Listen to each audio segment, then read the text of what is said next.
여러분 안녕하십니까? BTV 위클리 뉴스입니다. 첫 번째 소식입니다. 아산 감염병 종합관리센터가 본격적으로 운영에 들어갔습니다. 감염병에 대한 예방에서 대응까지 종합적인 관리가 가능한 감염병 총괄 컨트롤 타워로 감염병 지역 확산을 막는 데 큰 역할을 할 것으로 기대됩니다. 신속하게 대응할 수 있게 됐습니다. 김장석 기자의 보도입니다. 아산 감염병 종합관리센터에 설치된 호흡기 전담 클리닉입니다. 감기 등 호흡기 질환에 걸린 시민들을 전담으로 진료하며 코로나19 감염이 의심될 경우 바로 검체를 채취해 검사가 가능합니다. 이를 위해 진료실에는 음압기와 소독시설도 설치됐습니다. 또한 정확한 검사를 위해 엑스레이실도 갖췄습니다. 전문적으로 이렇게 진료를 하고 거기에 관련된 질환자분들에 대한 선별이 필요하면 선별 진료소를 통해서 호흡기 클리닉에 관련된 코로나19 검사라든가 코로나19 등 신종 감염병에 선제적으로 대응하기 위한 아산시 감염병 종합관리센터가 문을 열었습니다. 코로나19 선별 진료소와 호흡기 전담 클리닉, 결핵실 등이 설치됐습니다. 특히 코로나19 선별 진료소 설치로 이순신 종합운동장에서는 증상이 없는 일반 시민에 대한 검사를, 감염병 종합관리센터에서는 해외 입국자나 유증상자, 밀접 접촉자 등을 전담으로 검사해 동선 분리로 교차 감염 우려 없이 안전하게 검사가 가능해졌습니다. 또한 감염병 예방 업무를 맡고 있는 질병예방과가 한 곳에서 근무를 할 수 있게 되면서 신속한 대응도 가능해졌습니다. 감염병 종합관리센터를 통해서 감염병에 대한 총괄 컨트롤 타워 역할을 하면서 우리 시민들이 안전하게 감염병 관리가 될 수 있도록 그렇게 하겠습니다. 오는 22일부터 업무를 시작하는 감염병 종합관리센터의 호흡기 전담 클리닉은 사전 예약으로 오전에만 운영되며 코로나19 선별 진료소는 주말을 제외한 오전 9시부터 오후 5시까지 운영됩니다. BTV 뉴스 김장섭입니다. 아산시가 75세 이상 노인을 대상으로 코로나19 백신 접종 신청을 받습니다. 접종 백신은 화이자 백신으로 이순신 종합운동장에 설치된 예방접종센터를 방문해 접종을 받을 수 있습니다. 접수 기간은 오는 25일 목요일 오후 6시까지 주소지 관할 행정복지센터로 하면 접종 일정은 개인별 통지할 예정이며 아산시는 다음 달부터 예방접종센터에서 백신 접종을 시작할 예정입니다. 세종시가 스마트 국가산업단지 예정지에서의 공직자 부동산 투기 의혹과 관련해 자진 신고한 직원을 제외하고 추가로 투기 사례가 의심되는 직원은 없었다는 중간조사 결과를 발표했는데요. 이를 두고는 셀프 조사의 한계라는 지적도 나오고 있습니다. 김우순 기자의 보도입니다. 지난 11일부터 스마트 국가산업단지 예정지에 대한 부동산 투기 특별조사단을 운영해온 세종시가 일주일 만에 중간 조사 결과를 내놨습니다. 조사 대상 기간은 국가산단 지정 검토 착수일인 2017년 6월 29일부터 후보지로 확정된 이듬해 8월 31일까지 이 기간 동안 산업단지 예정지에서 모두 75건의 부동산 거래가 있었고 시 소속 전 공무원을 대상으로 조사한 결과 이미 자진 신고한 직원을 제외하곤 여기에서 부동산 투기가 의심되는 추가 직원은 없었다고 밝혔습니다. 산업단지 내 토지와 건물의 거래 현황을 대조해서 조사한 결과 자진 신고 한 건을 제외하고 시청 공무원을 비롯한 산단 업무 관련자의 직계 존비서까지 해당 기간 거래한 사실이 없는 것으로 확인이 되었습니다. 세종시는 자진 신고자 1명과 배우자인 시 소속 공무원 1명을 업무에서 즉시 배제했으며 이들과 혈연 관계에 있는 시 소속 공무원 1명을 포함해 투기 의혹 관련자 3명을 세종경찰청에 수사 의뢰했습니다. 이들이 국가산당 관련 업무를 수행한 경력은 없었지만 내부 정보를 활용해 해당 토지를 매입했는지 수사권을 통한 확인이 필요했기 때문이라고 시는 설명했습니다. 우리 시는 향후 경찰 수사에 적극 협조하고 그 결과에 따라 투기 의혹이 사실로 밝혀질 경우 엄정 조치하겠습니다. 특히 이러한 벌집 28동에 대해선 심층 조사가 필요하다고 보고 경찰에 수사 협조를 요청하기로 했습니다. 하지만 한편에선 자진 신고자를 제외한 별도의 투기 의혹 사례를 발견하지 못하면서 어설픈 조사에 그쳤다는 지적이 나오고 있습니다. 세종시의 중간 발표 이후 국민의힘 세종시당은 입장문을 통해 공무원 몇 명 희생양으로 소나기를 피해가자는 식의 셀프 면죄부 조사였음이 여실히 드러났다며 차명에 의한 부동산 투기까지 잡아내기엔 한계가 있었다고 평가절하했습니다. 또 일부에선 조사 범위를 산업단지 예정지로 한정하지 말고 보다 광범위한 추가 조사가 필요하다는 목소리가 커지고 있습니다. BTV 뉴스 김우순입니다. 세종시 국가산업단지 일원에 대한 부동산 투기 의혹 논란이 확산되고 있는데요. 이런 가운데 지난 5년 동안 세종시의 농업인 수는 줄었는데 오히려 농업 경영체 수는 증가하는 아이러니한 상황이 발생하고 있다며 불법 여부에 대한 전수조사가 필요하다는 주장이 나오고 있습니다. 김우순 기자의 보도입니다. 지난 2015년부터 2019년까지 5년 동안의 세종시 노지 면적, 그러니까 농사를 지을 수 있는 토지 면적의 변화입니다. 7,615헥타르에서 7,204헥타르로 5년 새 5.56% 줄었습니다. 그 사이 농업인 수도 감소했습니다. 2만 1,351명에서 2만 445명으로 906명 줄어 4.43% 감소한 것으로 나타났습니다. 이처럼 노지 면적과 농업인 수는 감소했는데 반대로 농업 경영체 수는 늘었습니다. 2015년 9,765건에 불과했던 것이 2019년엔 11,711건으로 17% 넘게 증가한 겁니다. 특히 그 사이 농지 소재지가 아닌 동지역에 거주하는 이들의 농업 경영체 수가 대폭 늘었는데 5년 사이 증가율이 무려 280%에 달했습니다. 이에 대해 정의당 세종시당에선 농업 경영체 등록자가 모두 땅을 샀다고 단정할 수는 없지만 급격한 농업 경영체 수의 증가와 관련해선 전수조사가 필요하다고 주장했습니다. 불법적인 토지 매입에 대해서는 다 외곽 조치를 행정명령을 내릴 수도 있고요. 이제 그런 조치들이 각 지방정부에서 또 성실하게 이루어지길 바라고 또 이 과정에서 농업경영계획서를 허위로 작성한 사람은 5년 이하 5천만 원 이하의 처벌을 받게 되어 있습니다. 그거는 이제 수사당국의 고발 조치를 해야 된다고 생각합니다. 이에 대해 세종시는 대통령 특별지시에 따라 농지원부 일제정비를 지난해부터 올해 11월까지 추진 중이며 현재까지 농지법 위반 행위로 171명을 적발하고 이들에 대해 사전 의견서를 받는 등 청문 절차를 진행 중이란 입장을 전했습니다. 또 최종 위반으로 결론 나면 향후 농지 처분 명령을 내리고 이를 이행하지 않을 경우 이행 강제금을 부과할 예정이라고 밝혔습니다. BTV 뉴스 김우순입니다. 세종시의회가 국가산업단지 지역 부동산 투기 특별조사와 관련해 의원과 배우자의 직계 좀비속을 대상으로 한 부동산 거래 내역 전수조사를 실시하기로 했습니다. 이는 최근 세종시 차원에서 국가산단 부지에서의 투기 의혹 실태 조사를 위한 특별조사반이 꾸려진 가운데 시의원 차원의 선제적이고 투명한 정보 공개에 대한 의지를 드러낸 것으로 풀이됩니다.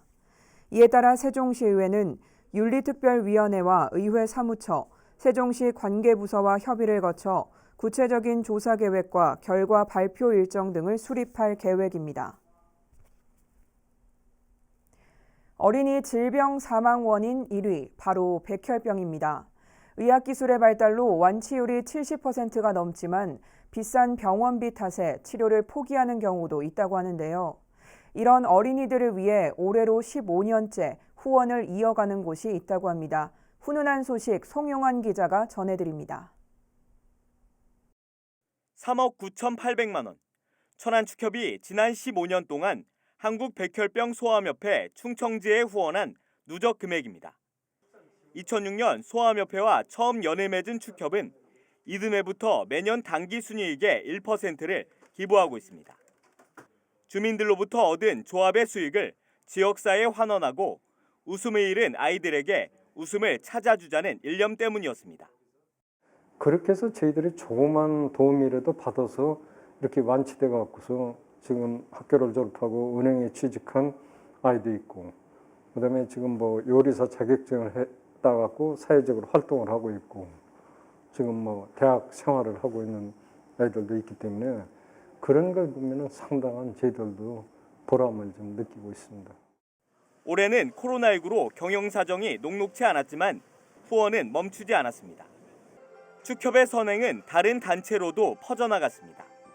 축산 농가 등으로 구성된 사단법인 나눔축산운동본부도 천안축협의 선한 영향력으로 지난 2017년부터 후원에 동참하고 있습니다. 이러한 도움으로 지금까지 완치 판정을 받거나 치료 중인 아이들은 100여 명에 달합니다.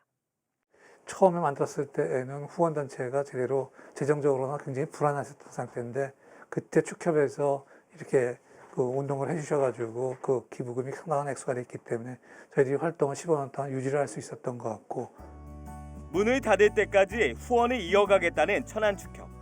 덕분에 오늘도 수많은 어린이들이 희망의 끈을 놓지 않고 있습니다. BTV 뉴스 송용환입니다. 앞을 볼 수 없는 시각 장애인들에게는 점자 유도 블록과 음향 신호기가 보행에 있어 필수 편의 시설인데요. 아산시청 인근에는 이런 시설들이 제대로 설치돼 있지 않아 시각 장애인들이 보행에 어려움을 겪고 있다고 합니다. 김장섭 기자가 함께 동행해 봤습니다. 출발지부터 난관이 시작됩니다. 점자 유도 블럭이 없어 방향 잡기도 어려운 상황. 겨우 방향을 잡았지만 유도 블럭이 없어 공사장 가림막을 짚으며 이동합니다.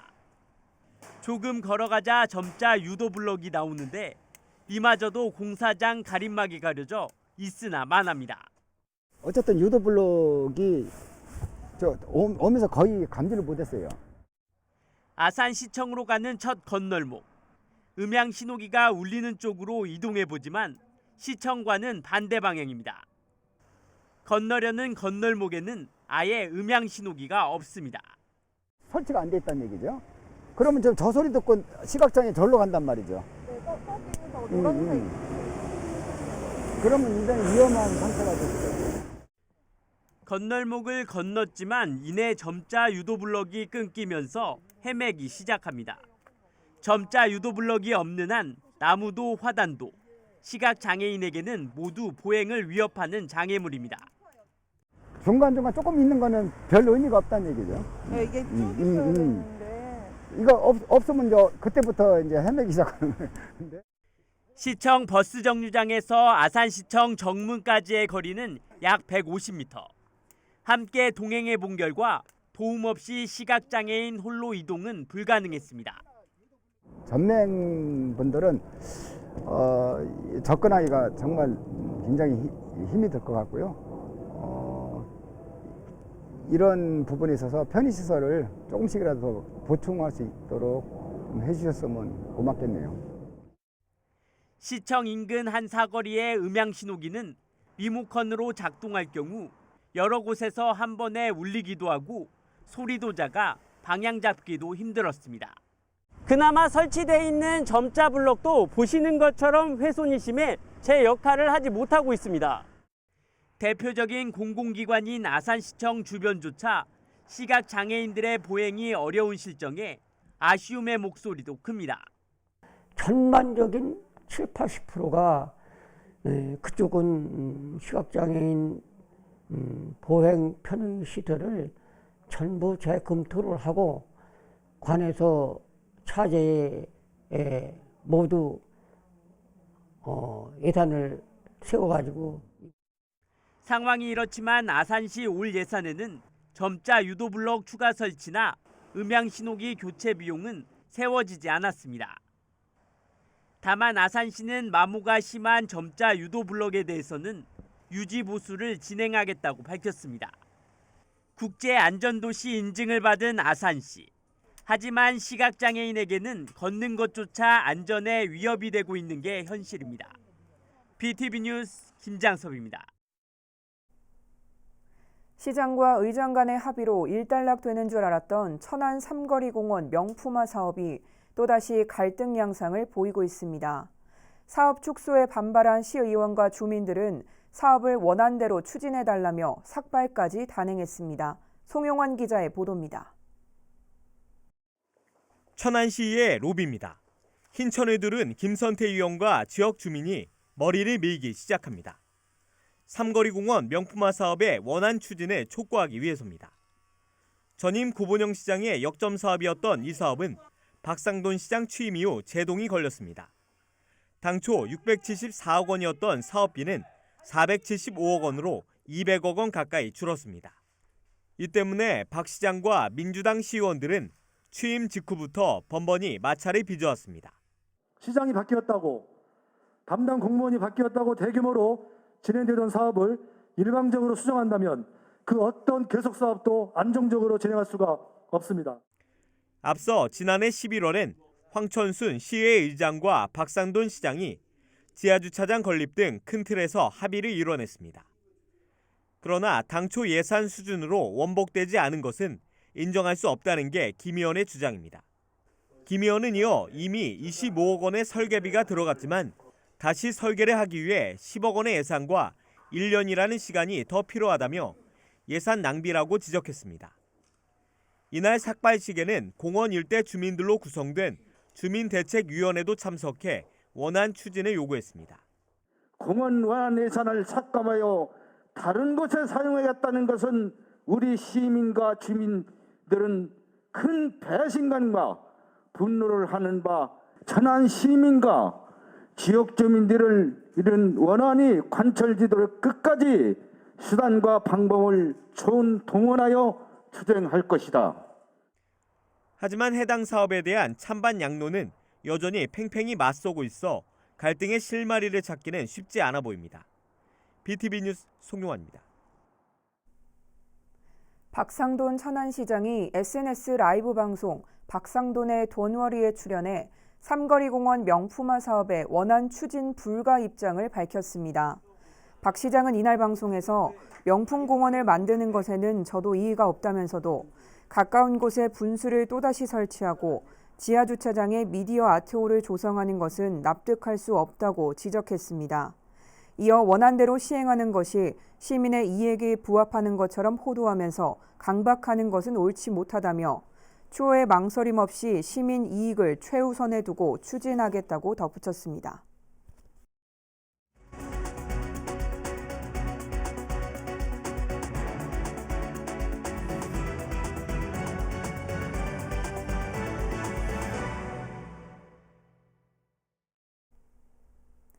상수관로가 연결돼 있지 않아 불편을 겪고 있는 아산시 도고면 효자리 마을에 드디어 상수관로가 설치됩니다. 인근 예산군과 협업이 빛을 보게 됐는데요. 올 연말이면 수돗물 공급이 가능할 전망입니다. 보도에 김장섭 기자입니다. 아산시와 예산군 경계에 있는 도고면 효자리입니다. 마을에 상수관로가 연결돼 있지 않으면서 마을 내 모든 가구가 아직까지 소규모 급수 시설을 통한 지하수를 사용하고 있습니다. 문제는 지하수의 수질 상태입니다. 비소 같은 중금속이 검출된 건데 비소 제거 장치를 설치했어도 마을 사람들은 마음 놓고 물을 사용하기가 어렵습니다. 하지만 상수관로 설치 비용만 27억 원에 달하면서 상수도 보급에 난항을 겪어왔습니다. 비소가 지금 나오고 해가지고 쓰는데 좀 불편하고 또 막상 물이 안 좋다고 하니까 주민들이 막상 또 사용하기가 좀 불편도 있고. 수질 불량으로 불안감이 컸던 효자리에 드디어 상수관로가 설치됩니다. 이는 아산시와 예산군의 협업이 있기에 가능했습니다.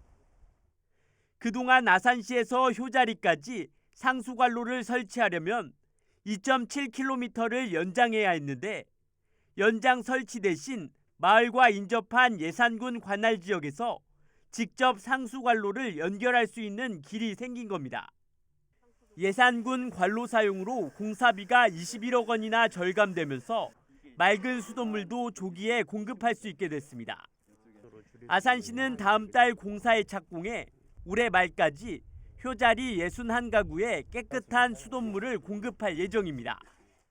공사비가 한 21억 정도 절감이 돼서 상당히 이제 그 사업에 그 탄력이 좀 붙었고요. 예, 그래서 주민들한테 조기에 상수도를 공급해 줄 수 있게 되었습니다.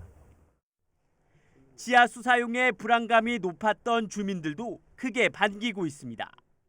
노인분들이 많이 계신 관계로 연로하시기 때문에 그 식수, 특히 이제 식수겠죠. 식수를 이제 마음대로 사용할 수 있어서 어르신들이 참 행복을 느끼실 거로 이렇게 생각하고 있습니다. 예산 확보의 어려움을 협업을 통해 극복하면서 아산 시민이면 누구나 맑은 수돗물을 공급받을 수 있도록 아산시가 보편적 물복지 실현에 한 발 더 다가가고 있습니다. BTV 뉴스 김장섭입니다. 아산시가 지역 상품권의 부정 유통을 방지하기 위해 오는 31일까지 단속을 추진합니다. 이번 단속에서는 물품의 판매 없이 상품권을 수취하는 행위를 비롯해 가맹점주가 타인 명의로 상품권을 지속적으로 구매 후 환전하는 행위 등을 집중 점검합니다. 시는 이상거래 가맹점 목록을 확보한 후 현장 방문을 통해 점검을 진행할 예정이며 불법 행위에 대해서는 과태료 부과 등 강력하게 조치할 계획입니다. 성완음을 비롯한 천안 북부권의 수건 사업인 BIT 산업단지가 착공식을 열고 본격적인 조성 작업에 착수합니다. 오는 2024년 산업단지가 준공되면 16,000여 개의 일자리를 창출해낼 것으로 기대됩니다. 송용환 기자의 보도입니다. 천안 북부 BIT 일반 산업단지가 드디어 착공했습니다. 지난 2007년 12월 사업 타당성 조사를 마친 지 약 14년 만입니다. 민간과 공공이 공동 출자하는 제3섹터 개발 방식으로 국도비 703억 원에 시비 20억 원, 민자 2,948억 원 등 총 사업비 3,571억 원이 투입됩니다. 면적은 성안읍 복모리와 신가리, 어룡리 일원 87만 5천 제곱미터로 축구장 120개 넓입니다. BIT는 바이오 기술을 뜻하는 BT와 정보 기술인 IT의 줄임말로 앞으로 관련 업종을 유치해 나갈 계획입니다. 북부 BIT 산업단지는 생명공학, 동물자원, 유전자와 같은 바이오 기술과 전자, 영상 등 ICT 정보 기술이 유치 대상이 되겠습니다. 또한 그 북부 지역 활성화를 위해서 북부 BIT 산업단지 외에도 직산 도시 첨단 산업단지라든지 선거 일반 산업단지. 천안시는 오는 2024년 산업단지가 준공되고 기업들이 입주하면 16,000여 개의 일자리 창출과 1,700억 원의 생산 유발 효과를 낼 것으로 내다보고 있습니다. 여기에 인근에 있는 성안 종축장 부지가 2027년까지 이전을 마치고 제조혁신파크로 개발되면 중부권 첨단 산업의 메카로 자리매김할 것으로 기대됩니다. 지난해 281개사를 유치하고 국내외 22개사와 투자 협약을 맺은 천안은 올해도 맞춤형 기업 유치 전략에 행정력을 집중할 방침입니다. BTV 뉴스 송용환입니다. 천안시 불당동 실내 테니스장에 마련된 코로나19 예방접종센터가 다음 달 초 개소 준비를 마쳤습니다. 해당 센터에는 의사 12명과 간호사 24명 등 72명 인력이 배치돼 2분기 약 11만 명을 대상으로 화이자 백신 접종을 시행합니다. 또 접종에 앞서 17일엔 전국 우선 선정 예방접종센터 가운데 처음으로 모의 훈련도 실시했습니다. 천안시의회가 지난해 12월 국회를 통과한 지방자치법 전부 개정안의 후속 조치로 실무준비추진단을 구성합니다. 추진단은 의회 사무국장과 전문위원, 팀장급 등 8명으로 구성되며 정부의 후속 입법 과정에 의견을 제시하고 인력 운영 방안 등을 마련하게 됩니다. 지방자치법 전부 개정안은 지방의회 인사권 독립 등을 담고 있으며 1년간의 유예 기간을 거쳐 내년 1월부터 시행됩니다. 이상으로 BTV 위클리 뉴스를 마칩니다. 시청해주신 여러분 고맙습니다.